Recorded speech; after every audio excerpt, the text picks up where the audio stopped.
Good evening and welcome to Straight from the Heart of a Teacher, a space where educators speak honestly about the work we do, the lives we touch, and the purpose that keeps us standing in the classroom even on the hardest time. Teaching is often reduced to lesson plans, schemes of work, and assessment scores. Yet every teacher knows that the most powerful lessons are rarely written in a syllabus. They live in a moment of connection, encouragement, and belief. Today, we're exploring how teachers discover and nurture their purpose beyond the syllabus, that deeper calling that transforms teaching from routine to impact. And this, straight from the heart of a teacher, is brought to you by a walkthrough education. And I am honored to have with us an educator and thought leader whose work reflects purpose, reflection, and global perspective. Please join me in welcoming Dr. Rania Lampo from Greece. And thank you, Dr. Rania. Thank you. I'm so happy to have you here today. Please, could you briefly introduce yourself and tell us a bit about what you do? Yes, thank you. Thank you so much. I'm actually a global educator from Greece, STEM instructor. ICT teacher trainer, researcher, especially in STEM and cognitive neuroscience. I was appointed in secondary education, then I moved to primary education. And from 2017 till now, I am the Dutch teacher in the Greek Ministry of Education. And I'm also the founder of several humanitarian SDG programs, which were implemented in Africa and Asia and were addressed to the privileged children. So thank you very much again, and I'm sure that we will have a wonderful discussion. Yeah, thank you very much, Dr. Rania. This conversation is especially important in a time when teachers feel stretched, pressured, and sometimes disconnected from their original why. So let us begin with this journey inward. And my first question is, at what point in your teaching journey did you realize that your purpose as an educator extended beyond lesson plans and learning objectives? And what triggered that awakening?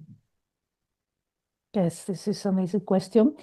Actually, I believe that the seed was always there, but the true awakening came when I first started to teach as a volunteer to vulnerable groups here in Greece. Was teaching STEM, I was organizing STEM workshops in remote areas of Greece with collaboration with the Greek Astronomy and Space Society, and also in special education schools and in hospitals, the Ecological Hospital. We're talking about students there who were suffering from terminal diseases. It was extremely difficult to find something that could trigger their excitement. It was very difficult to find something that would make these children leave the room because they were locked inside the room, they were suffering, they were deeply depressed. So it was a period when STEM has started, and I thought that if I tried to engage them in something hands-on, there in the hospital, this could actually help them. And I could see how this finally worked and how these children, their faces light up when they're engaged in this kind of activities, despite their physical, weaknesses.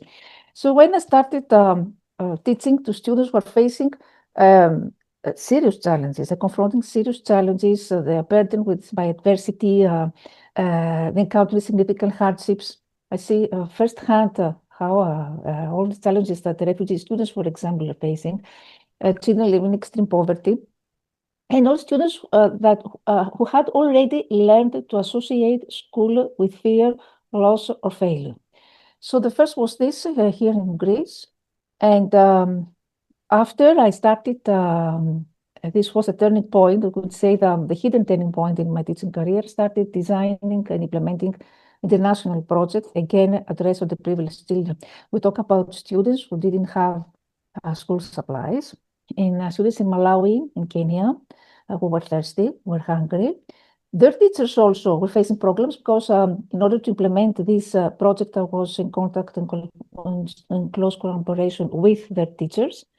So I know firsthand all the challenges that these communities are facing. So I started designing programs that would include only elements of the natural environment. For example, the branches of trees the center, everything that students could have at their disposal, at their natural environment. Because, said before, they didn't have the luxury to have school supplies. So at the end of this project, the impact was great because we managed to obtain sanitation filtering equipment for sponsors. Wells also were drilled in areas of Malawi where students had to walk about 90 minutes to drink. Other project was about gender-based violence in your country, Nigeria, because Nigeria has high rates of gender-based violence there. So teaching shifted to serving a deeper purpose, then empowering students whose voices and potential had often been overlooked. And I began then to see teaching from purpose. I see that this means, of course, empathy, because when we notice that the student suffers and teachers also are struggling, whether academically or personally, this makes us very pathetic. It's about patience, understanding that growth can be rushed. It's about belief, expecting each student to succeed even when the odds seem stacked against them. How to redesign the curriculum, of course, how to design activities that be suitable to their financial, psychological condition.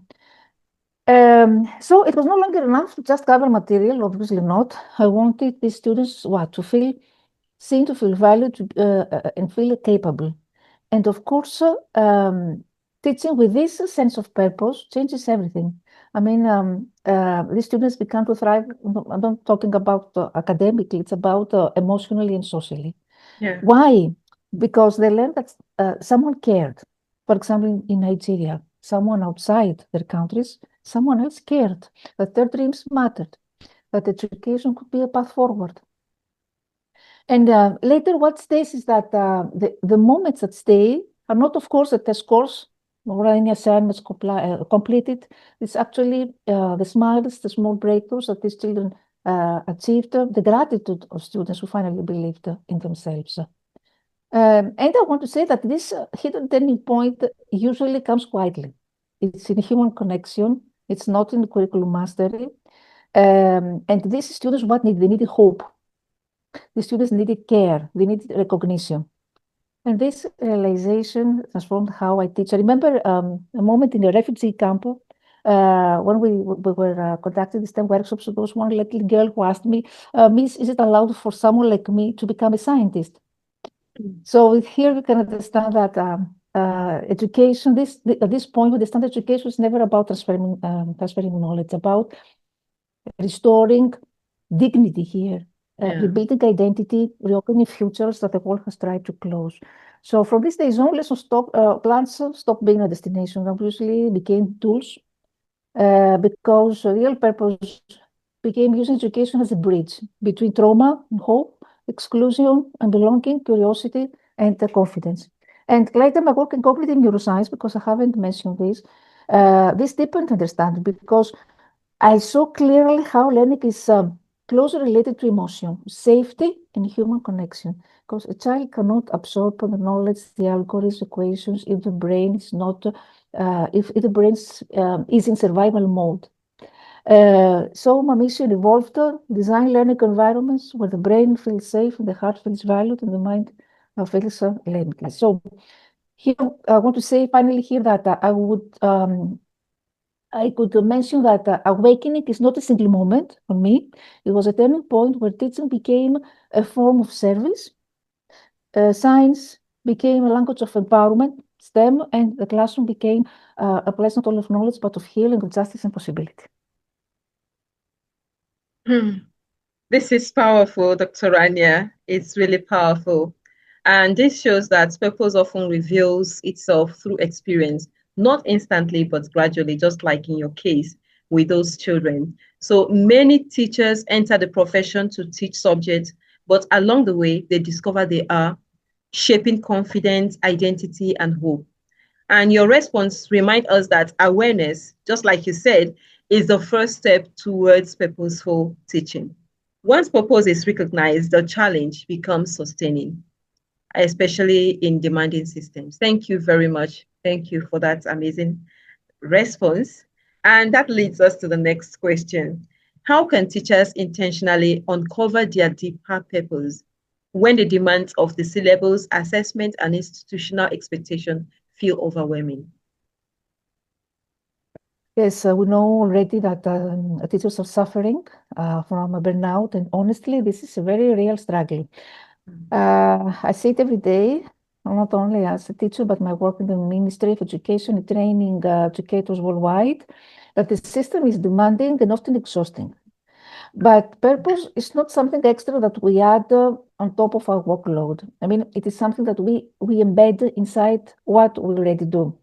I mean, first, the teachers need to redefine what success means. It's not all Yeah. about this course, and it's not about how to cover the syllabus. It's about the victories, the quiet victories, the student who managed to speak, who dares to speak for the first time, the child who starts believing their own intelligence, the girl who decides she belongs in STEM. When teachers begin to notice these invisible outcomes, then their purpose, I think, becomes visible again. Mm. And second, neuroscience teaches us something very powerful, that meaning protects us from burnout. Remember this, when educators connect the daily tasks to a deeper why, the brain interprets stress differently. It becomes effort with direction, not just pressure. And purpose grows through small intentional choices, not heroic, of course, sacrifices. 5 minute discussion, for example, on real world problems, a project that connects the science community needs. All these are very important. And definitely everything about connection. Purpose thrives in connection and interaction. That's why we need the teacher communities, mentorship, professional networks. When educators share stories and struggles and impact, then they remember that they are part of something larger than their own classrooms. And the teachers must give themselves the permission to be human, because you cannot give if you're completely empty. Mental health, Yes, of boundaries, course. and self-compassion are not luxuries. So you need to revisit your original story. I mean, every teacher has a beginning, a moment, a person, or an experience that inspired a decision to teach. If you intentionally revisit your story, this can be powerful.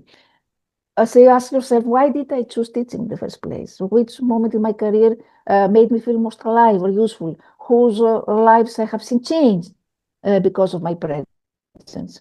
If you separate the job from the calling, it's another thing, a job, another thing, the mission. And if we identify the impact that is invisible on paper, if you practice what we call micro alignment, because not every part of our teaching can be redesigned, but small choices can reflect the deeper values. So this could include an opening class with a check-in reflection, how to take feedback, small acts, and of course, the most important step before, connect with other purpose-driven educators. This is very, very important. Thank you. Thank you, Dr. Rania, for that insight. And your insights, it highlights an important truth. Purpose is not found by doing more, but by teaching more meaningfully. So when teachers pause to reflect, reconnect with their values, and see students as whole human beings, purpose becomes a success of strength rather than an added burden. So purpose, however, is not separate from professionalism. It must live within the classroom experience. And in my next question is, in what ways can a teacher's personal values, life experiences, and passion enrich learning without compromising academic standard? Yes. Definitely, purpose is not a luxury. It's a source of resilience, of clarity, of long-term motivation. And the challenge is learning how to uncover, how to protect it amid the real classroom pressures. So I believe that academic excellence and personal authenticity are not opposites. They are allies. A teacher's values, experiences, and passions do not replace standards. They animate them. And first, we talk about values. Values shape the learning culture. When a teacher models integrity, respect, inclusion, curiosity, this becomes the visible framework of the classroom. Again, I will mention about the research in cognitive neuroscience, which shows that students learn more deeply in environments of psychological safety and trust. So this is very important. High standards are not weakened by empathy, they are strengthened only because students are more willing to take intellectual risks, persist through Mm. difficulty, and engage critically. The life experience, as you asked me, it's something that adds relevance. When teachers connect the abstract concepts to real human stories, whether from scientific research, whether from humanitarian work or everyday life, then the knowledge moves from memorization to meaning. For example, when I teach physics, for example, or astronomy in the STEM workshops, I often link it to real global challenges. That would be access to clean water, climate resilience, or space technologies for disaster monitoring. The ego remains the same, but the motivation multiplies here. And something very essential, that passion is contagious. A teacher who Mhm. genuinely loves science or literature or mathematics transmits something that no textbook can, intellectual excitement. And that emotional engagement activates attention and memory systems in the brain. In other words, passion is not a distraction from learning, it's a neurological accelerator of learning.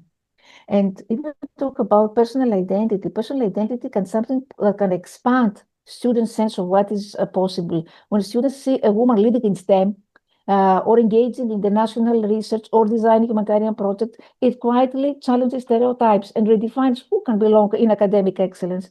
And this is especially powerful for girls and students from marginalized backgrounds.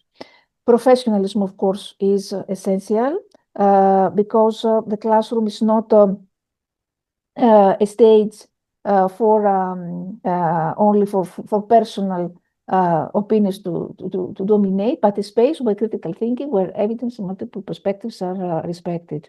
So the teacher's role, of course, is not to impose values, but to model the ethical reasoning, to model curiosity, responsibility, and of course, when personal purpose is guided by scientific rigor, clear objectives, and respect for diversity of thought, it doesn't destroy academic standards or dilute academic standards, it elevates them. I could say transforms learning from a technical process into a more meaningful human endeavor without ever losing its intellectual discipline. So values, life experiences, Pasha mentioned before, how to model the learner's identity. When teachers show that they are still learning, for example, questioning and growing, they legitimize intellectual humility.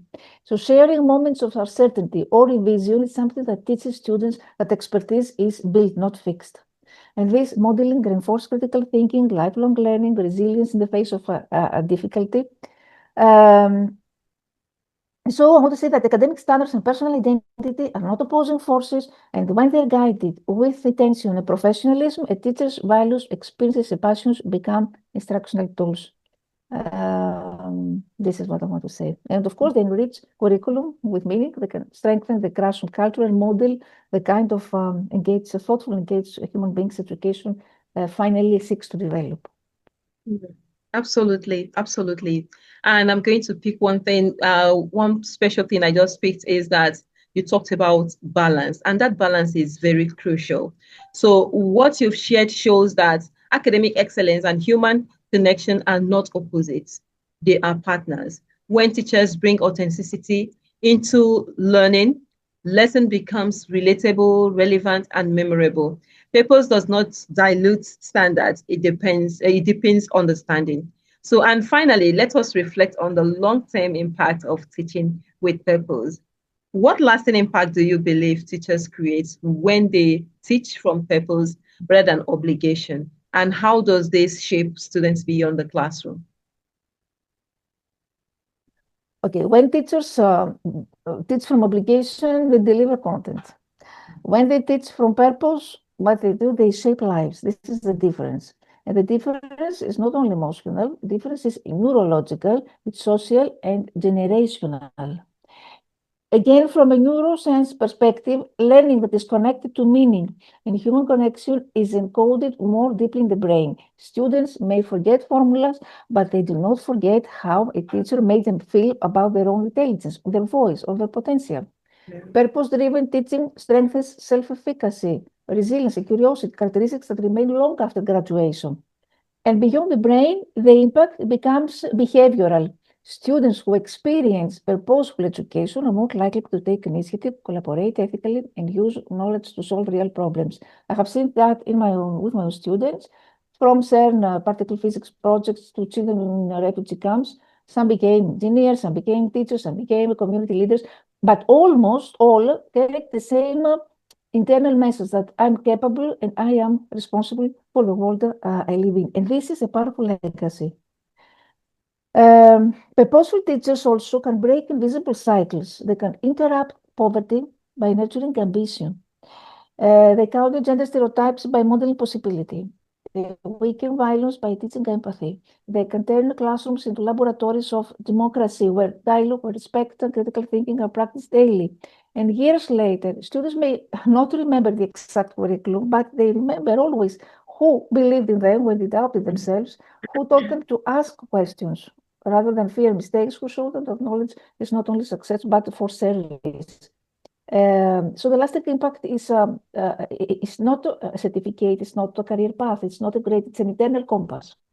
Teachers who teach for purpose quietly send thousands of young people into the world, not only smarter, but braver, kinder, and more conscious. And that, in the long run, reshapes families, professions, and societies. So, and this is what I want to say that purpose expands a student's sense of what is possible. Many students unconsciously adopt the limitations that they have given by family history, by social labels. Yes, this is true. But a teacher who believes deeply in the value of the role often communicates a different message. They say that your future is not fixed, and this belief, when this belief is expressed through encouragement, courage, and advocacy, this can alter educational choices, career paths, and confidence for decades. So purpose builds trust in education itself. When students have teachers who care deeply, education stops feeling like a system imposed upon them and begins to feel like a partnership. And this trust, of course, increases long-term engagement with learning. Purpose becomes a quiet inheritance.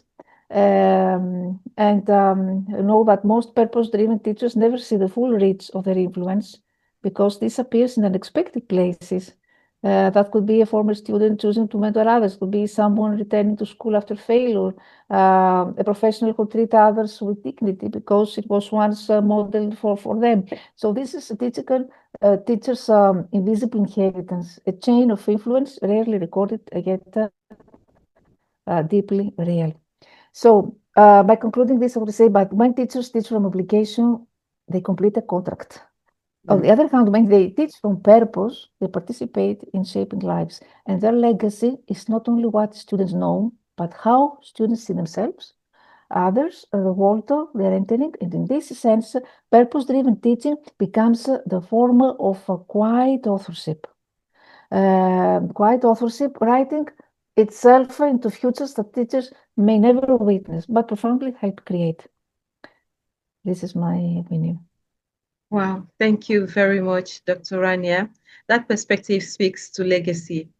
You know, purpose-driven teaching leaves imprints that last far beyond exams and certificates. It shapes how students see themselves, how they approach challenges, and how they contribute to society. And this is where education truly aligns with global development and lifelong learning. Thank you very much, Dr. Rania, for reminding us that teaching beyond the syllabus is not an extra task. It is the heart of education itself. So to every teacher watching or listening to this, or that will come across this video, your purpose matters. When you teach with intention, empathy, and conviction, you are not conveying content, you are shaping futures. This is just our take, and this is Dr. Rania's perspective. And also, this has been straight from the heart of a teacher, where educators lead with purpose and teach with heart. Until next time, keep teaching beyond the syllabus and straight from the heart. Thank you very much. And thank you, Dr. Rania. I'm very happy to have you here today. Thank you. Thank you so much. Just a message to students, for our audience, that you need to walk your own path. You should follow your own path. Remember this, to reach your own dreams. Do not let others dictate the way you live your life. And don't be afraid to be different because you have a purpose, personal mission, and keep an open mind. An open mind makes a smooth sailing life. Thank you. Thank you very much for this very rich and constructive discussion that we had today, Dr. Gloria. Thank you. Thank you. Thank you very much. It was an awesome conversation and I enjoyed every bit of it. Thank you very much.